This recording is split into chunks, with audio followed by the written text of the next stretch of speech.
If you work at a professional services organization, whether it be consulting, advertising, legal, accounting, architecture, or any other project-based field, you have likely encountered discussions about ERP systems. But what exactly is an ERP?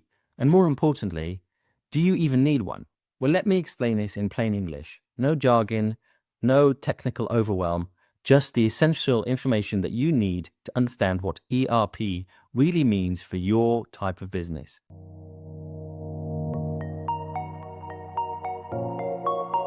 Firstly, let's break down what ERP stands for. It stands for Enterprise Resource Planning. And that sounds pretty corporate and meaningless, right? But here's the simple version. An ERP is software that connects all of your critical parts of your business in one central system. Instead of having time tracking in one place, project management somewhere else, invoicing in a third system, and accounting in a fourth, and trying to connect everything with spreadsheets and emails, an ERP brings it all together in one single source of truth.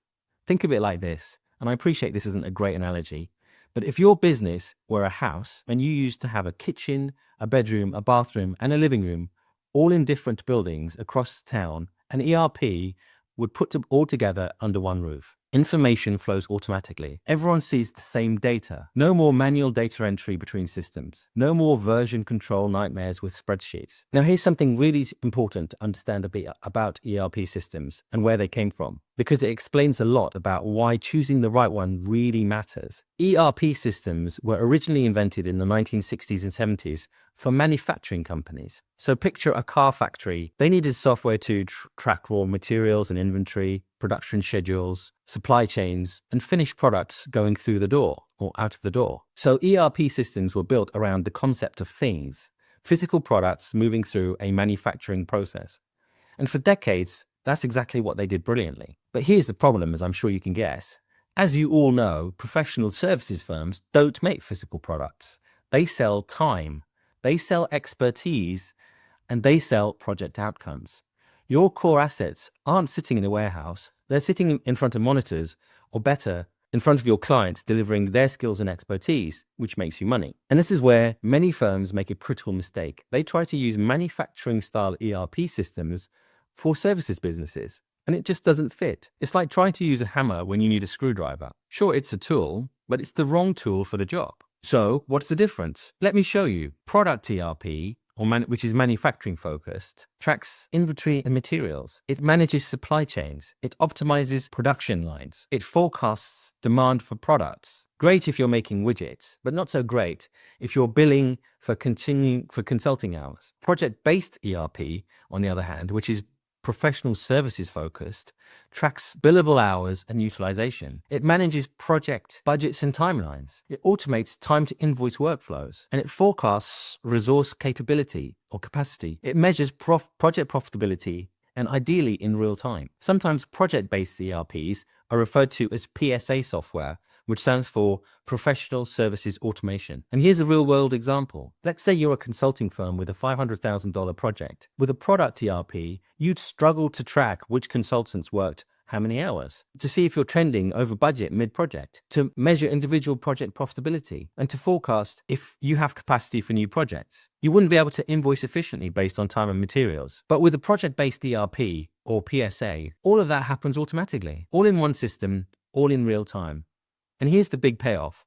Firms using proper project-based ERP systems see their utilization rates improve by up to 25%. That means you're capturing more billable hours from your existing staff, which will directly impact your bottom line. Okay, so now that you understand what ERP is, why the type matters, here's the real question. Does your firm actually need one? So you probably need an ERP or a PSA if you have more than 20 employees. Personally, I think any business with more than a handful of employees should consider an ERP, but once you pass 20 employees, spreadsheets and disconnected tools become a nightmare to manage. You build time or project milestones.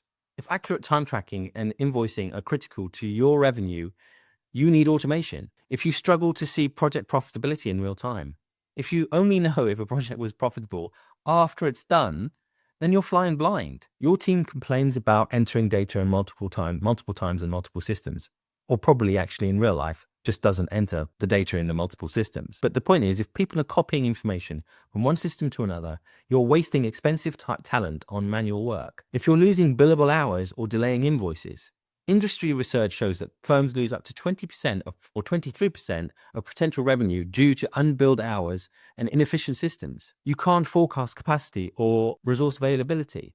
And I'm sure you've been in this situation before. Somebody asks, can we take on this new project?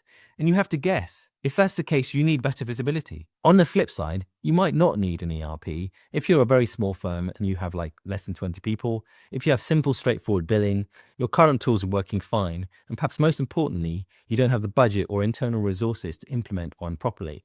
Remember, an ERP can cost tens to hundreds of thousands of dollars to implement, even for a small firm.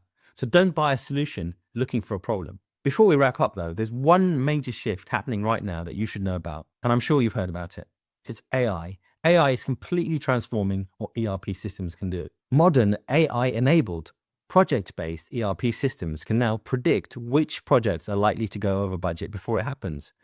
They use machine learning to spot patterns that you would miss. They can auto-fill timesheets based on calendar data and work patterns, which means less chasing consultants to log their hours. And I'm sure everyone's happy. You're probably super happy about that. They can provide natural language insights. You just ask the system, which of my projects are likely to be at risk this quarter, and you just get instant answers. They automate invoice processing and accounts payable, scanning, matching, and reconciling invoices automatically. According to Gartner, by 2027, just 2 years from now, 62% of all ERP spending will be on AI-enabled solutions.